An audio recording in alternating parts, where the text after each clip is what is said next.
23 വർഷങ്ങൾക്ക് മുമ്പ് അബ്ദുൽ കരീം കുവൈത്തിലെ ഫിർദൌസിൽ കഫ്റ്റീരിയ ജോലിക്കാരനായി എത്തിയതു മുതൽ തുടങ്ങിയതാണ് എലത്തൂർ സ്വദേശി ബഷീറുമായുള്ള സൗഹൃദം. പിന്നീട് ഇരുവരും ബിസിനസിൽ പങ്കാളികളുമായി. കഴിഞ്ഞ സെപ്റ്റംബറിൽ നാട്ടിലേക്ക് അവധിക്ക് പോയ സുഹൃത്തിനെ കാണാനില്ലെന്നറിഞ്ഞപ്പോൾ കുടുംബവഴക്കോ മറ്റോ കാരണം മാറി നിൽക്കുന്നതാകാമെന്ന വിശ്വാസത്തിലായിരുന്നു ബഷീർ. ഒരു കൊല്ലത്തിന് ഒരു 10-11 മാസമായിട്ടുണ്ടാവും. നാട്ടിൽ പോയ സമയത്ത് നാട്ടിൽ നിന്ന് മിസ്സായി എന്നുള്ളതാണ് അറിയുന്നത്.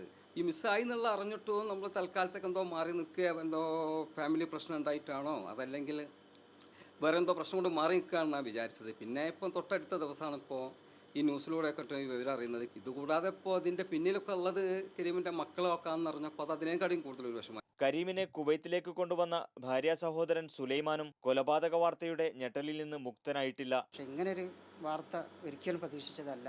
ഇനിയിപ്പോൾ പെങ്ങളെയും മക്കളെയും കാര്യം, ചെറിയ 10ാം ക്ലാസ് പഠിക്കുന്നൊരു മോളുണ്ട്, അവളൊക്കെ കാര്യം വിചാരിച്ച് നോക്കുമ്പോൾ എന്താ ഇനി സംഭവിക്കാൻ പോകുക എന്ന് പറയാൻ കഴിയില്ല. കാരണം ചെറിയ കുട്ടിയാണ്, ഒന്നും തിരിയാത്തത്. കരീമിനെ കാണാതായതായി കാണിച്ച് മക്കളായ മിദ്ലജും ഫിർദൌസും കഴിഞ്ഞ സെപ്റ്റംബറിൽ പോലീസിൽ പരാതി നൽകിയിരുന്നു.